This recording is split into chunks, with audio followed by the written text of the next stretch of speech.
My wife disappeared after a girls' trip, and now she's trying to manipulate her way back into my life, acting like nothing ever happened. It's common to hear statements like, "I never saw it coming." That's precisely how it went for me, though. I was married to my wife for the entire 4 years that we were together. To be honest, I thought we were doing well. For the most part. I believe that we were in agreement, and we had plans and a life plan laid out. The problem is that we both desired children, or I believed that we both did. As soon as we were married, we began to discuss it seriously. She would constantly express her desire for 2 or 3 children, rambling on about the names we would give them, the nursery decor, and everything else. She would even spend time on the internet planning our future children's lives while perusing baby gear and clothing. It kept us connected and was sort of our thing to talk about. We were eager to begin this new chapter in our lives together, and everything appeared to be going according to plan. But after that, we received some terrible news, which really devastated me. We visited a doctor to find out what was wrong after a few months of trying to conceive. To cut a long tale short, it was me. The doctor essentially informed us that our chances of naturally becoming parents were very limited because my count was much too low. It felt like a stomach punch. I felt worthless. Our entire set of plans vanished in a flash. I was hit hard, terribly hard, by the news. I ended up, for a while, in a fairly awful position. I was a complete disaster at first. But therapy ultimately helped. At first, she seemed to be rather supportive, stating that it didn't matter and that she would be content with us alone. However, there was something strange about the way she said it. Right from the start, she seems to have dropped it far too soon. She was all about starting a family 1 minute, and then she claimed she didn't need children to be content. I understand that people change their ideas, but her entire demeanor seemed strange to me. From thinking about baby names, she had completely stopped talking about children. Furthermore, it seemed as though she began to view me in a different light. She would suddenly start making little jabs at me that she had never mentioned before, like how I wasn't taking care of myself, that I should work out, or that I should be more productive around the house. Yes, I could have gained a few pounds, but it seemed like she was constantly looking for reasons to accuse me. She would dismiss it when I questioned her about the abrupt shift in attitude. She would claim that I was being unduly sensitive, and that I was only dreaming.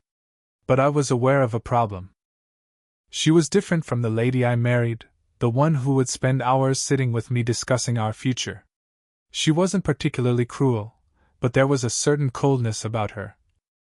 As if she had already mentally checked out, and was merely doing the part. I suppose that, as time went on, I began to trust her when she assured me that everything was okay. In order to avoid coming out as needy or insecure, I quit pressing. In any case, after a few years, we were only getting by. We had gotten into a pattern where we hardly discussed anything important. We seemed more like housemates than husband and wife. She would always dismiss my attempts to discuss other choices, such as adoption or surrogacy, by stating that she didn't want to consider them. I never really believed her when she said, "As long as we're together, I'm happy." She seemed more concerned with persuading herself than I was. Suddenly, she informs me she wants to take a girls' trip. Now, traveling with her buddies was nothing out of the ordinary. She had previously done it a few times, and I had always encouraged her. For a long time, she talked about wanting to travel to America with her pals. While we lived in Brighton, we had developed this trust over the years, so I didn't give it a second thought. I therefore made sure she had everything she needed, assisted her with packing, and drove her to the airport. I recall her final words before she departed. She turned to me and said, "Thank you for being so supportive." I found it a little strange that she would say that because I hadn't done anything particularly noteworthy. But she appeared so sincere that I dismissed it as her simply expressing gratitude. I remained up that night to make sure things went well by calling her when she landed. I kept myself occupied around the house, watching TV, keeping an eye on the time, and waited for her to text me to let me know she had landed, because her flight was expected to take roughly 9 hours. I called her to check in as soon as I noticed her flight had landed. The phone kept ringing, but no one picked it up. I didn't give it much thought, because I assumed she was exhausted and might have gone directly to her hotel and crashed. However, when morning arrived, I still hadn't heard from her. I began to have this nagging concern in the back of my mind. I thought perhaps she was simply busy or her phone was on quiet, so I tried calling again and then texted her a few times. However, I was officially freaking out after a couple more hours of radio silence. In the end, I gave her sister a call to check whether she had heard from her. Nothing. I was really beginning to freak out by this point, in the hopes that something had gone wrong with her phone or that she just hadn't had time to check in. I even went so far as to call her companions who were meant to be traveling with her. However, they were also perplexed when I called them. They did not accompany her on the trip. Back home, they were enjoying coffee while seated 2 streets away. It truly hit me at that point. She wasn't traveling with any girls, she didn't have any friends, she hadn't accompanied anyone anywhere. She simply vanished. It seemed as though my stomach had fallen through the floor as I sat there with the phone. I was unable to comprehend it.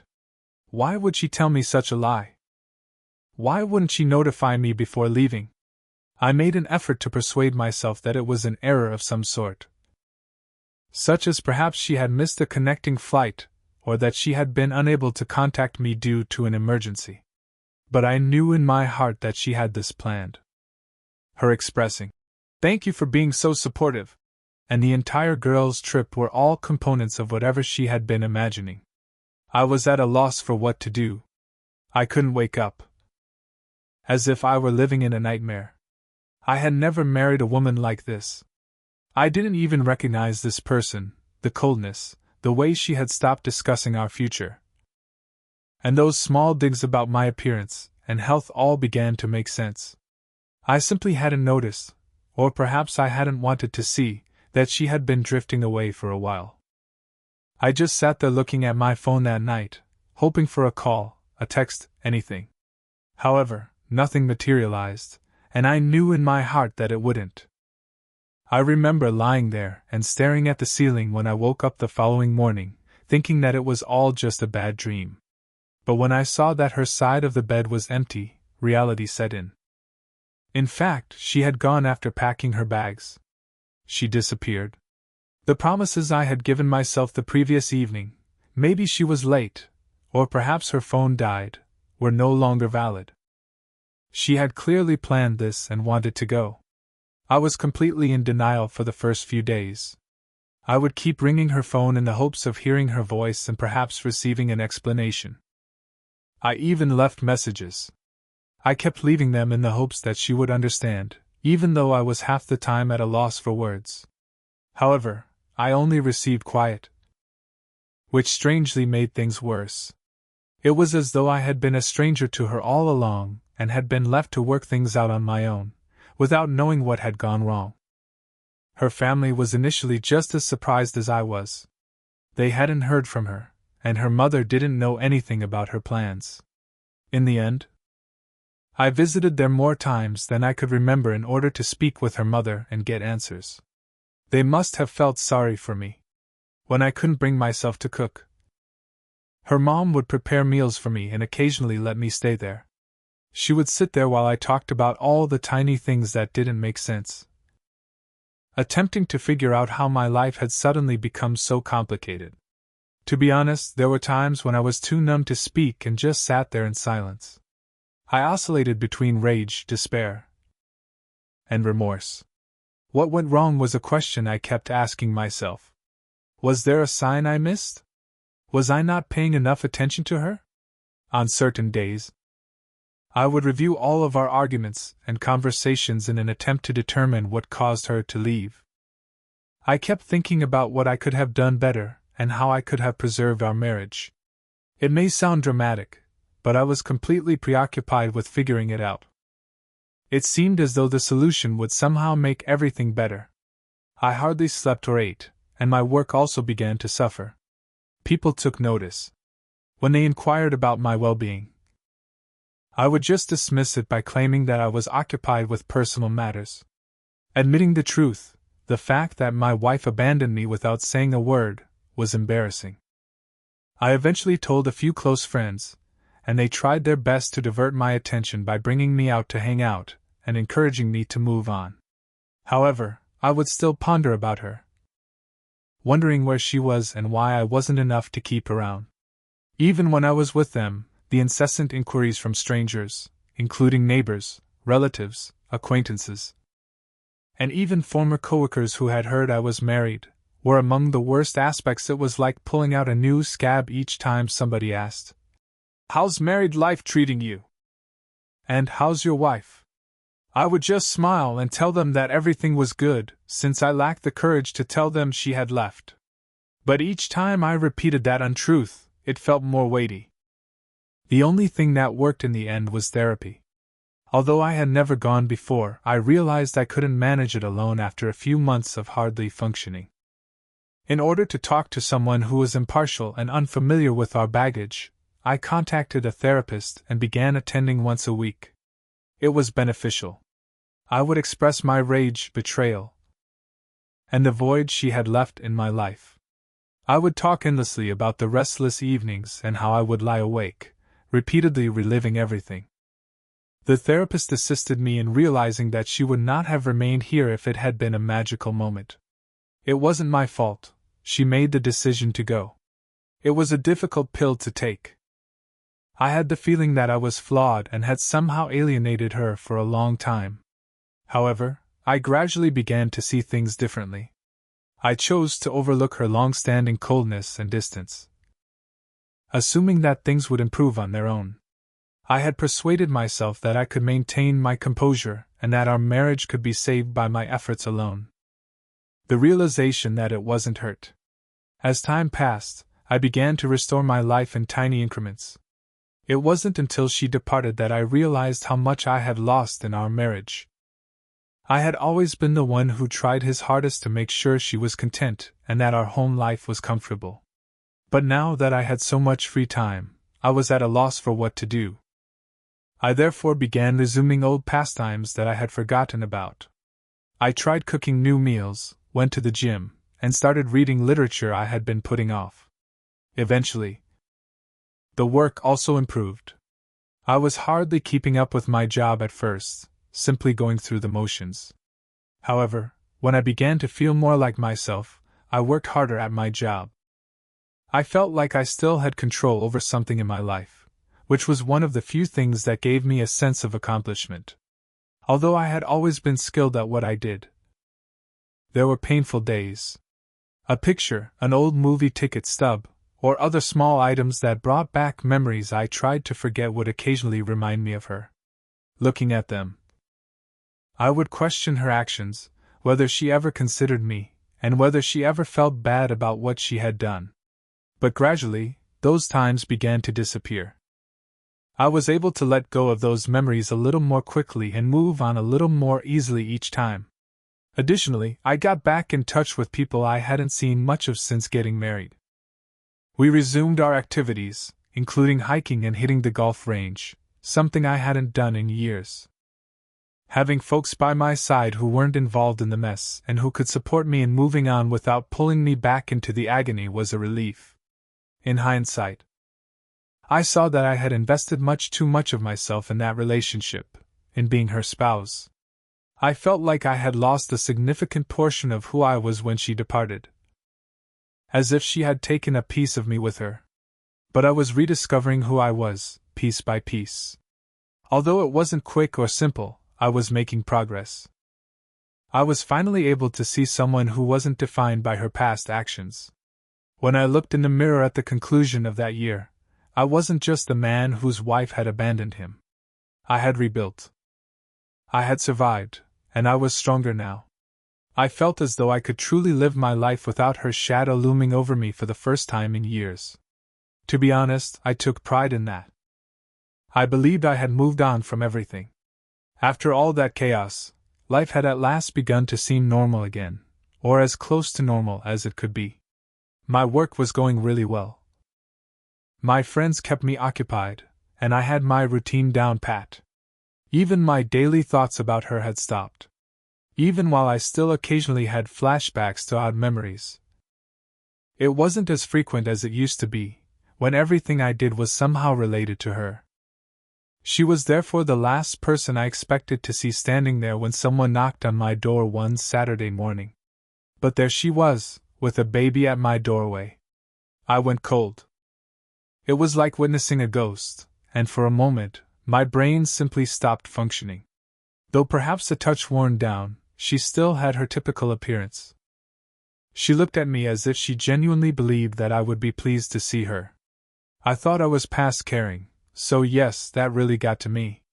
As it happens, meeting her again evoked many feelings I had previously suppressed. At first, I remained silent. I just stared as I stood there, as if nothing had happened. She gave me a smile before asking, "May I come in?"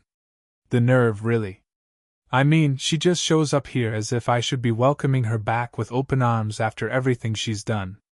However, I maintained my composure and told her, "No, you can stay right there," explaining that I didn't want her in my home, bringing all that commotion back into the one area I had created for myself. Despite her rather disoriented appearance, she remained in her spot and simply launched into her story. She began by saying, "I know this might be a shock, but I wanted to come back and explain everything."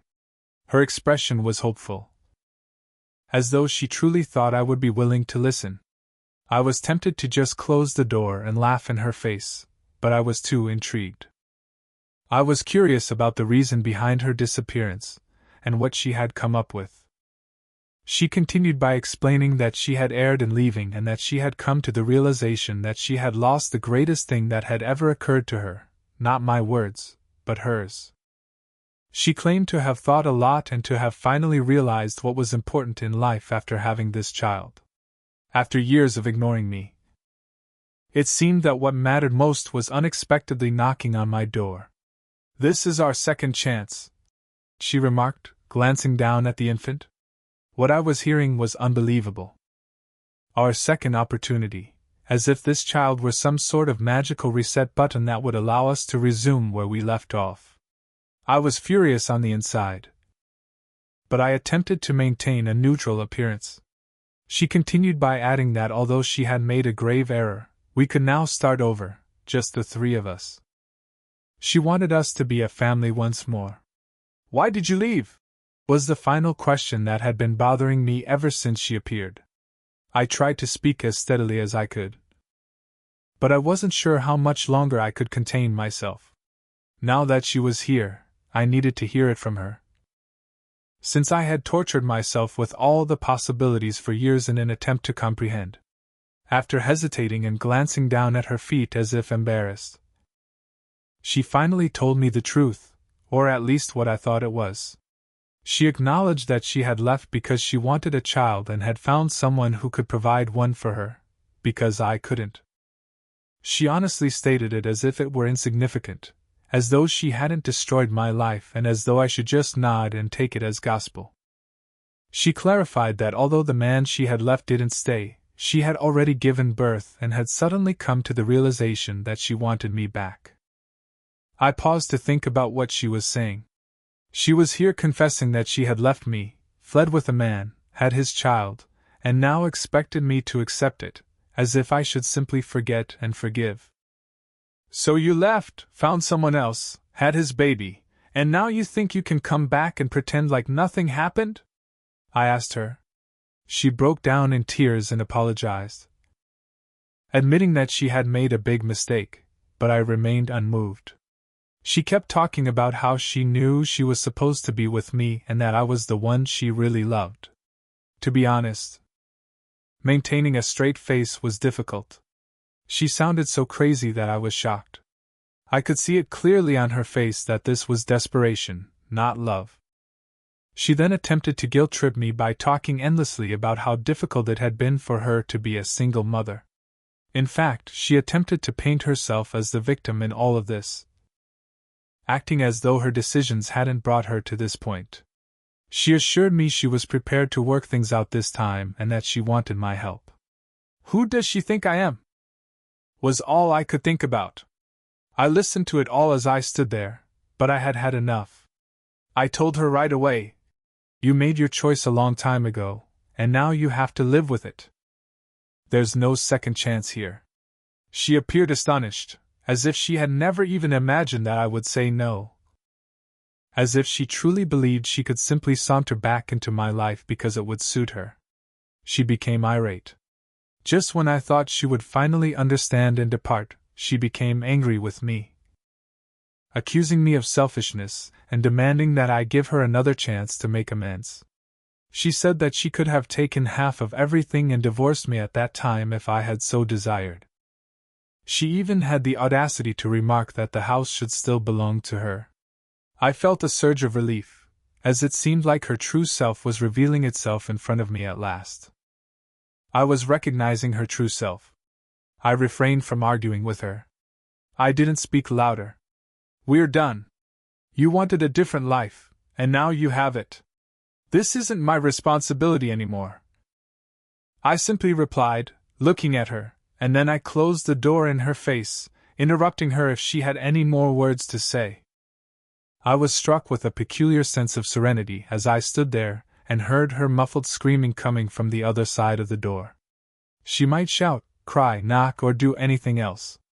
However, I knew I would never allow her to return. This stranger, who believed she could pick up the pieces when it was convenient for her, took the place of the lady I had loved and married. Feeling lighter than I had in years, I moved away from the door and took a seat.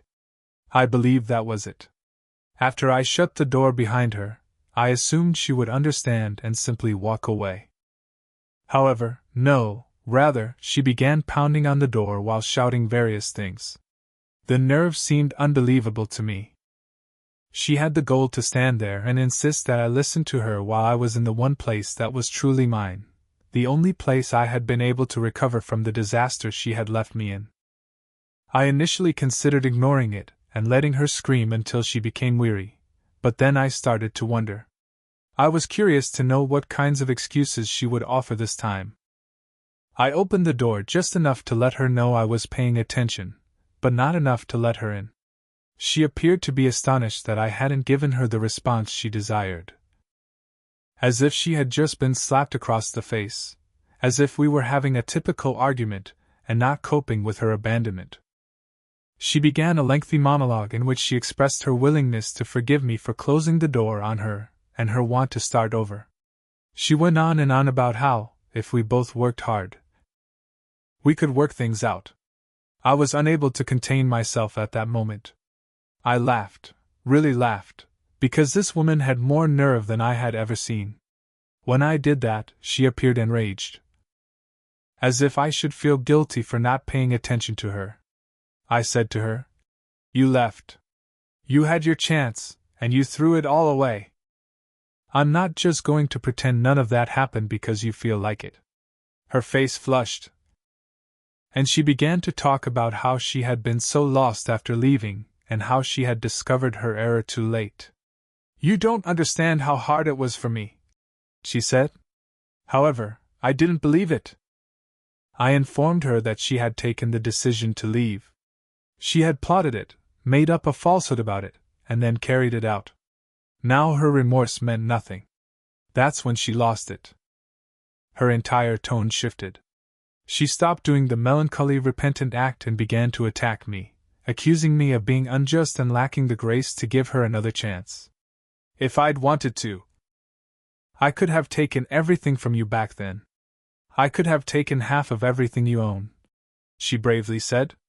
I simply stood in awe. This woman, who had abandoned me without saying anything, now believed she should be compensated in some way for not attempting to defraud me, as if she was worthy of praise for not being as awful as she could have been. I replied, "So what am I supposed to be grateful for? Grateful that you only ditched me and didn't take my stuff with you?" Her expression was a mixture of rage and something more, possibly desperation or guilt, as she gazed at me. But to be honest, I didn't give a damn by then. I had just finished. That was where all the years I had spent questioning myself, feeling bad, and wondering if I was somehow to blame for her leaving vanished. I felt as though the burden I had been dragging about had finally been removed when I met her for who she truly was. But she wasn't finished. She began to pace my porch while complaining that I would regret not giving her another chance, and that I would never find someone like her. In fact, by refusing to take her back, she attempted to make me feel as though I was the one who was missing out. It was strange, as if I should be pleading with her to stay. Here she was, the one who ruined everything we owned. She became even louder and continued to complain about how I had made her leave in the first place. When she realized I wasn't going to back down, she said that none of this would have occurred if I had been more understanding about the entire kid situation. Her reasoning seemed to indicate that I had failed her as a husband because I couldn't conceive, which somehow excused her from leaving to have a kid with someone else. The mental acrobatics were amazing. To be honest, I was shocked that she was attempting to blame me for her decisions. I straight up told her, "Look, if you wanted a kid that badly, you could have told me the truth.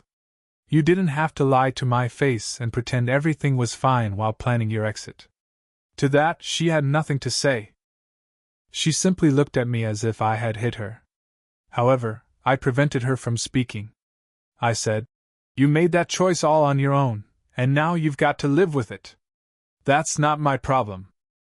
She made one final attempt, returning to her dejected expression and urging me to consider the boy and how I was being unjust by ignoring him. She literally exploited the child in her arms to make me feel guilty, as if I were the villain in this situation. However, I wasn't buying into it. I replied, "I don't know that child. I have nothing to do with him. He's not mine, and neither are you." That was the end of it. I could see her coming to terms with it at last. She was aware that I would never change my mind and that I would never allow her to return to my life. I could see the rage waning and being replaced by something else, either genuine regret or simply exasperation. However, I didn't care. She had attempted to walk all over me and expected me to smile and give her credit. But now she was simply a stranger. For a few more seconds, she stood there as if she was waiting for me to decide to call her back. I didn't say anything else, though. When it finally hit her that I meant every word, I just stood there and watched her expression. I closed the door without giving it another glance. I also didn't wait for her to knock on it again. This time, in my heart, I knew that I had already made up my mind and that there was no turning back. I don't know, but I felt like I had finally won. As I moved away from the door, it was over. Even though she had spent so much time hoping to return, using manipulation to get back into my life, I had freedom. Neither for her nor for us was there going to be another chance. She was now only a memory, one that I had at last relegated to the past. I felt like I could breathe again after all those years of suffering and shame. And what do you know? It was pleasant. I experienced an odd sense of tranquility as soon as I shut that door behind her. I no longer felt sad, furious, or even astonished. It was as though all of the effort I had put into her over the years, all of the sorrow, the shame, and the never-ending wondering, had simply disappeared. I was prepared to move on since I had at last found the closure I didn't realize I needed.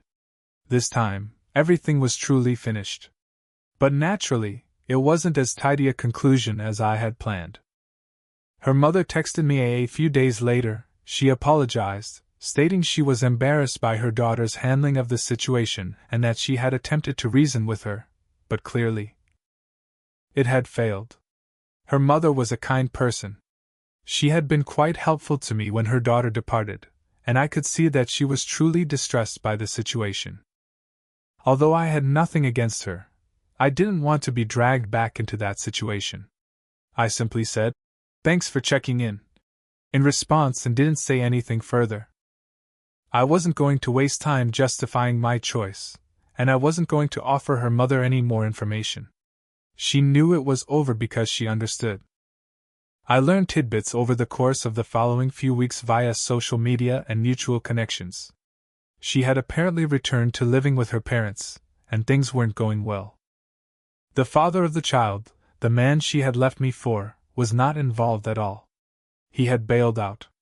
She was left to figure things out on her own because apparently he hadn't committed to the long term. Few individuals were eager to help because she had essentially burned every bridge. Her former friends, who had supported me when she first vanished, didn't feel sorry for her. They weren't eager to get drawn back into her drama because they had all moved on. You can't hold them responsible. Her parents weren't too happy either. They didn't have enough money to sustain her and the child. I was aware of this since her father called me shortly after her mother texted me. Curiosity overcame me, and I nearly didn't respond. He was direct but courteous. He mentioned that they were having financial difficulties and suggested that I might be able to assist them in some way. He continued talking about the infant and how difficult things were for them, saying, "We know you cared about her once." I listened courteously, but I couldn't help but giggle a little, not aloud. But you get the idea, when he began to talk endlessly about how his daughter only needed a little help to get back on her feet. I politely informed him that his daughter made her own decisions and that I was neither in a position nor in the right frame of mind to assist. Since he didn't pursue it further, I believe he understood the message.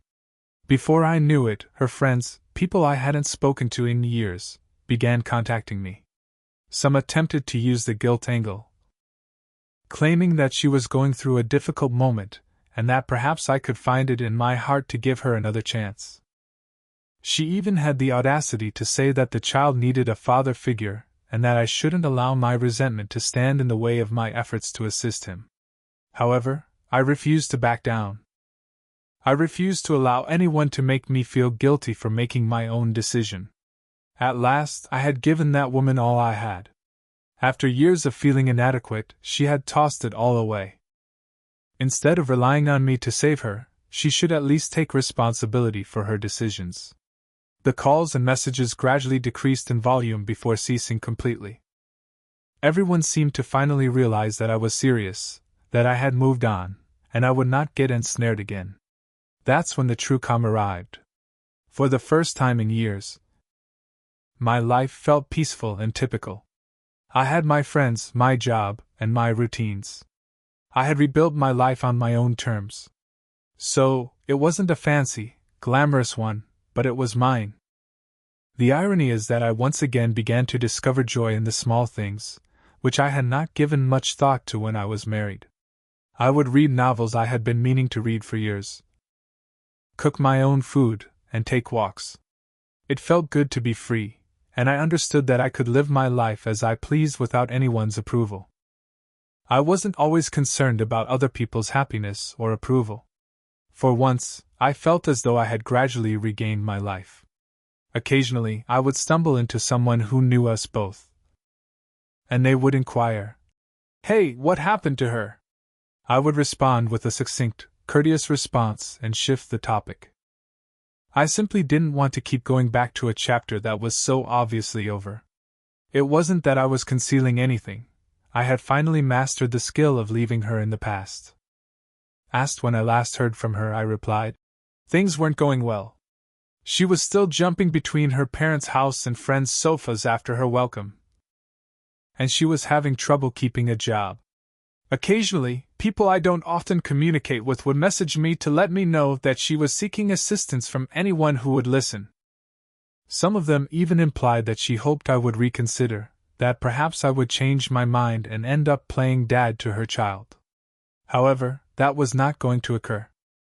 I had already invested too much time and effort into rebuilding my life to consider taking that route.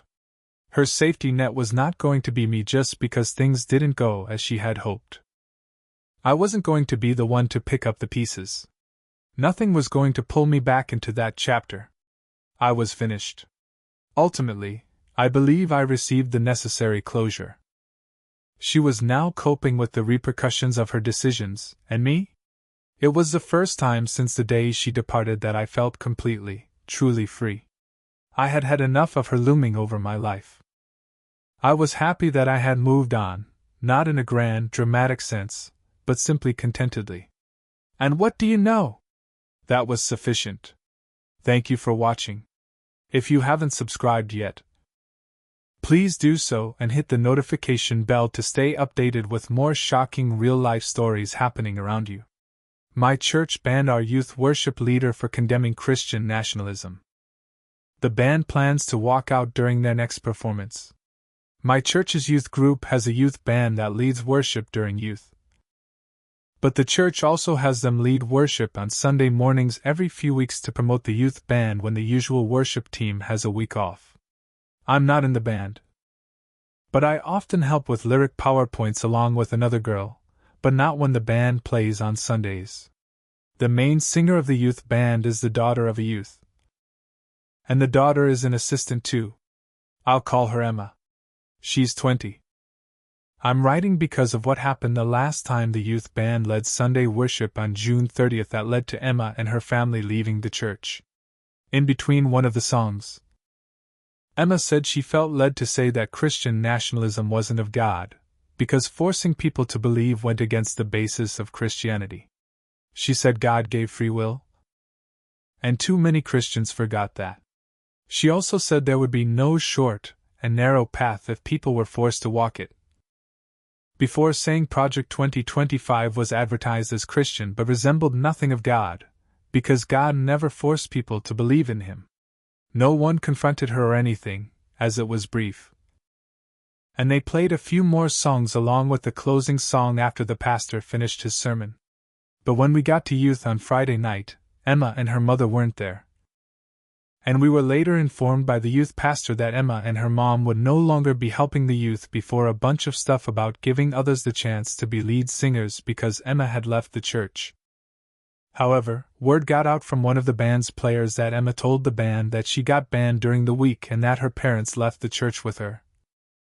So they already knew before we found out at youth. The reason I'm making this post is because of a conversation I had with the band and other PowerPoint girl the same Friday the youth pastor announced it. And the conversation was private from the rest of the kids. Long story short, the band is upset about what happened to Emma, and they've been throwing around ideas on what to do. The one they're heavily considering is a walkout the next time they're scheduled to play on Sunday after playing the intro song.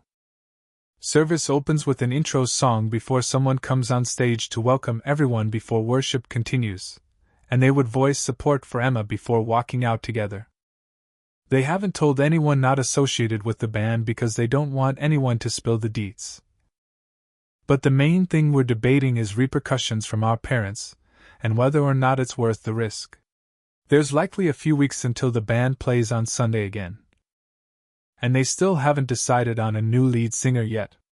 I also want to add that the church didn't upload the worship portion of the service with Emma and only uploaded the sermon from that day. They always include worship on their YouTube upload of the service. Most of the concerns were around tuition punishments, as some of them have their parents helping pay.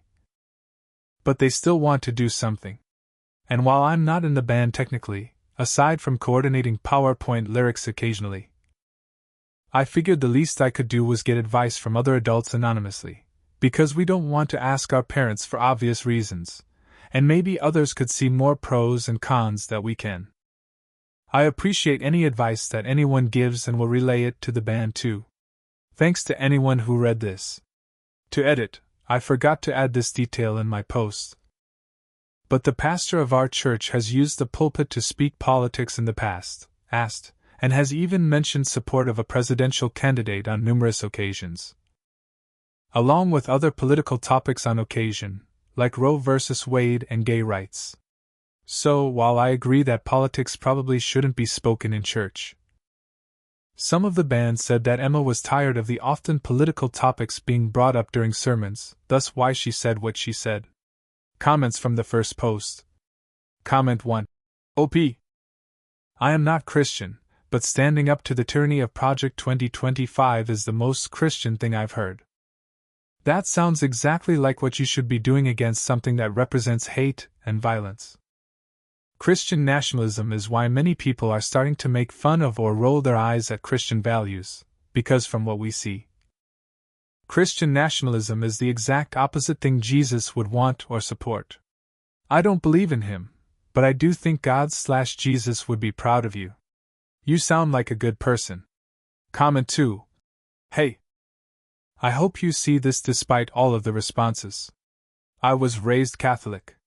I consider myself otherwise now, but that is how I was raised, and I was an altar server and lead singer for Mass. I was very involved in my church. My priest was an amazing human being who never brought politics into service. He was so kind and so caring to everyone in the community. When I lost my faith, he was an amazing person to talk to, and he never shamed me. That being said, other people in the church hated this about him and became vocal about it. It was exactly this political behavior that made me turn away from the church in the first place. I thought it was horrible to mix politics and faith. I strongly disagreed with it and wanted no part in it. I started exploring the history of my faith and other faiths. I wanted to know why. Why were we trying to dictate people's lives when Jesus told us not to? Why were we cruel to the poor and the sinful when Jesus' message was to forgive? Why? When the church had so much wealth and power, did they wield that power like a club, forcing themselves onto the vulnerable and desperate? In the end, it is all about control. Whether you believe in God or not is one thing, but believing in the church is to believe in a man-made organization. Flawed people created these institutions, and like people, they are flawed too. A community organization has the power to uplift as much as it has the power to control and beat down, and that is what it all comes down to, doesn't it? Your friend could not be controlled. So they kicked her out, and now here comes the big question. Knowing all of this, can your conscience be at peace if you stay silent? When I was your age, I could not do what you believe is truly right, even if it's hard, even if it's uncomfortable. You will always become better for it. Edit. Wow, thanks for the awards, guys, and OP, if you see this, please update us. I would love to know how this update goes. I want to thank everyone who commented on my original post, because it was way more than I expected. And many of you had really helpful advice.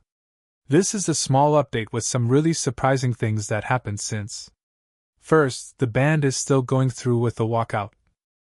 And they're keeping it within the band so that no other kids tell their parents, who might tell leaders.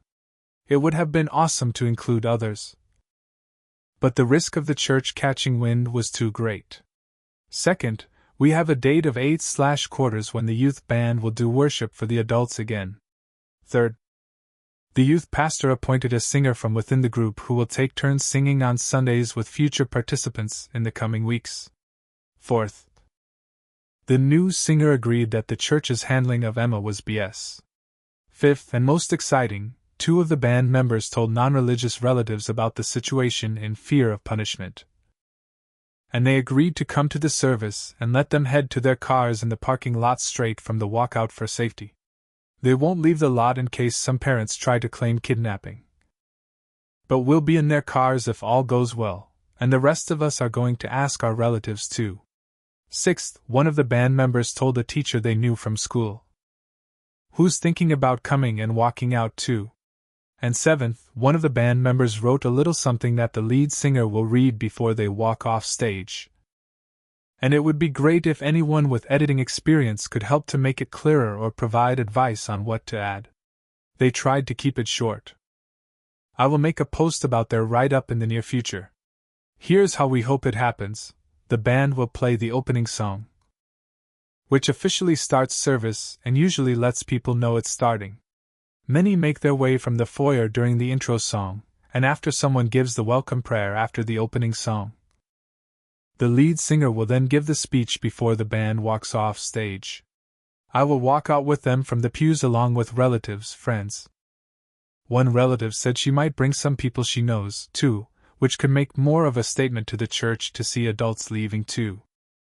One of the relatives will also record the whole thing in case any parents don't react well to it, and I will update after it happens. If anyone has any further advice, it would be appreciated. And I'll bring it to the band. Most of the band, outside of 2 seniors, aren't old enough to vote this year. But this is a chance to stand up for what's right against something that is adamantly infusing itself into Christianity, Christian nationalism, and making Christianity lose all of its respect in our opinion. We don't expect change to happen in the church as a result of our walkout. But it's a small thing we can do to say we did our part when faced with it ourselves. Another commenter put it best when she asked if we'd be able to live with ourselves if we did nothing. And the answer has been no for us so far. I also want to add something I forgot to clarify in my first post. Emma didn't say what she did out of the blue. She'd been vocal about the pastor talking politics for some time, according to the band, and I've seen much of it too. However, a lot of people sent DMs disagreeing with the band's decision. So, before I get into it, I want to give specifics of what the pastor has done. The pastor mentioned Trump from the pulpit numerous times, including the aftermath of the 2020 election, to voice discontent over the results. He has also celebrated Roe v. Wade's overturning from the pulpit, Pride Month during June, and even compared Trump's legal trial to how Jesus was persecuted leading up to his crucifixion. Things that have no place being vented about from the pulpit. And this has happened over the course of a few years. I received a few DMs in the aftermath of my first post, and some were encouraging, while others not so much. A few people who said they were Christians said that Emma was wrong to use the microphone to hijack the service with her words because she should have talked to the pastor first, while calling her actions immature. However, when I showed the band the advice for my posts, I also told them about the DMs. And they said that Emma spoke to a leader about the pastor's political sermons in the past, but nothing came from it as he continued to speak politics from the pulpit frequently. Some people also said that our walkout wasn't godly because we, like Emma, would be hijacking the service for a publicity stunt when church was supposed to be about God. Some people called us immature, among harsher things, but we disagree for 2 reasons. First, who is supposed to call out the misuse of the pulpit if not people who attend the same church where it's misused? A few DMs said to do nothing and pray for God to change the pastor's heart. But he's been doing this for years. And second, the Bible gives guidance on how to call out improper behavior in the church in Matthew 18 verses 15 to 17, dealing with sin in the church. 15 If your brother or sister sins, go and point out their fault just between the 2 of you. If they listen to you, you have won them over. 16 But if they will not listen, take 1 or 2 others along, so that every matter may be established by the testimony of 2 or 3 witnesses. 17 If they still refuse to listen, tell it to the church. And if they refuse to listen even to the church, treat them as you would a pagan or a tax collector. Emma has already talked to a leader one-on-one. And the band has voiced displeasure about Emma's ban to the youth pastor, only for him to disagree and say that Emma was out of line regarding the part about tell it to the church. I suppose the how might be up to interpretation. Maybe telling the church means telling a church leader instead of the congregation on stage, but Emma and the band have talked to various leaders, including an elder too, aside from our youth leader, only for years of political rants from the pulpit to continue. When Jesus flipped tables in Matthew 21 verse 12. We believe he did it because people were using the temple to sell things that had nothing to do with God, and we believe that politics falls into the same boat. Someone commented a link in the comments of my first post that I never saw, but I showed the band, and we couldn't agree more. Pastor Lauren Livingston talked about the role of politics in the church and how politics shouldn't be combined with Christianity. I still plan to speak with my parents ahead of 8 quarters, and I'll share the write-up the band is working on really soon. I really appreciate everyone who commented too. Lastly, I want to clarify that the walkout is the band's decision entirely. I am not a member of the band. I just do PowerPoint lyrics during youth, and I'm not even in the band's group chat with Emma, as some of the band members are contemplating punishments from parents. 2 seniors, who are concerned with their parents removing tuition help, I will support whatever they decide while understanding that they have to take care of their future too. As many commented, if they decide to continue with the walkout, I will support them and walk out from the pews. But if they change their mind because the repercussions are too great, I will respect that and continue to support them. Comments from the update. Comment 1. My views on religion and churches are a whole other thing. I'm impressed by the conviction to your sense of right and wrong and your need to not sit by while someone spews falsehoods from their platform. A platform which Christians will claim is supposedly a place from which love and truth emanate. Much respect to you and yours. Those telling you to pray on it and that it isn't your place are cowards. Being afraid to rock the boat is how religions get twisted. It sounds like your church is well down the slippery slope of becoming a cult to a guy who, when asked about his favorite Bible verse, responded vaguely, like he hasn't read the book up. I was a little surprised when a few of the people who called themselves Christians in the M even used profanity against my first post. But change doesn't happen unless it's addressed, and it's not like Emma and the others haven't addressed it with numerous leaders over the years. Comment 2. It is worth remembering that the original idea behind separating church and state was to protect religion from being tarnished by politics. The underlying idea was that religion is a garden that must be protected from the wilderness of the world. This church seems to be a prime example of that necessity. Comment 3. I have a lot of respect for all of you for taking this stand. Christian nationalism has no place in the church.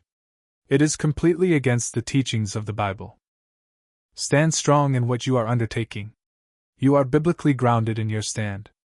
The church was given its mission by Jesus to preach the good news in order to bring people to Christ. The church is not, nor should it ever be, a mouthpiece for politics. I will keep all of you in my prayers. You are doing the right thing, even though it may feel scary. Standing up against power is never easy.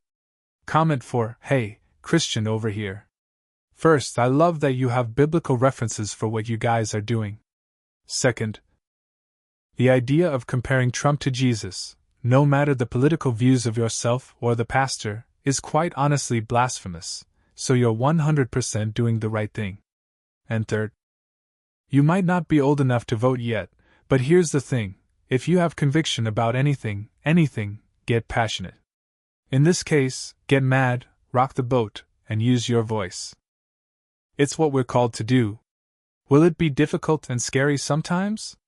Yeah, absolutely, but things that matter often are. So, what I'm saying is, you kids absolutely rock. You're far better examples of Christ-like behavior than your pastor is giving out right now, and mad respect for that. Remember Joshua 1 verse 9 and God's command as you kids do this. Have I not commanded you? Be strong and courageous. Do not be afraid. Do not be discouraged, for the Lord your God will be with you wherever you go. Thank you for watching. If you haven't subscribed yet, please do so and hit the notification bell to stay updated with more shocking real-life stories happening around you.